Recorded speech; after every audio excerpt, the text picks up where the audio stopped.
میدونین بعضی از این حس‌های منفی که تجربه میکنین میتونه جنبه مثبتی هم براتون داشته باشه. در واقع میتونه چراغی باشه برای ادامه مسیر زندگیتون. قبل اینکه ادامه بدم این رو بدونین که یک انسان سالم مجموعه‌ای از احساسات رو تجربه میکنه. این احساسات میتونن احساسات خوب باشن، میتونن احساسات بد باشن و یک انسان سالم باید نسبت به احساساتش آگاه باشه و بدونه چه جوری بهشون رفتار بکنه که کمترین آسیب رو به خودش، جامعه و آدمای اطرافش بزنه. یکی از این حس‌های منفی حس حسادت هستش. بذارین حسادت رو با یک مثال براتون تعریف بکنم. وقتی شما احساس گرسنگی میکنین، بدن شما داره میگه که من به مواد غذایی احتیاج دارم. در واقع احساس گرسنگی احساس نیاز به مواد غذایی هستش. در مورد حسادت هم به همین شکل هستش. وقتی فردی احساس حسادت سیستم عصبیش و بدنش داره میگه که من به اون موردی که شما بهش حسادت میکنی نیاز دارم. احساس حسادت میشه احساس نیاز به موردی که من تو یک شخص دیگه میبینم و خودم ندارمش. پس اون نیازه میتونه هدف زندگی من باشه.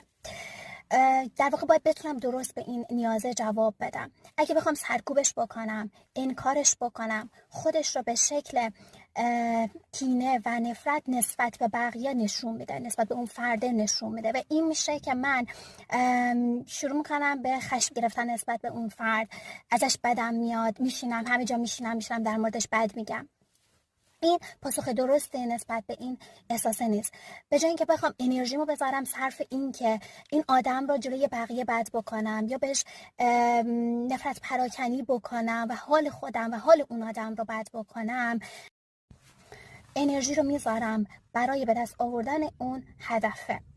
و اگر هم بخواین سرکوبش بکنین و کینه و نفرت بشه، عذاب وجدان میگیرین و این عذاب وجدان این حسه رو هی تشدید میکنه. پس اون خشمی که شما نسبت به اون آدم دارید به خاطر این نیست که اون آدم به شما آسیب رسونده، به خاطر اینکه وقتی که سیستم عصبی شما اون مورد رو نداره شروع میکنه به اذیت شدن و آسیب دیدن و برای اینکه این آسیب رو نبینه اون رو به شکل خشم و نفرت نسبت به اون فرده نشون.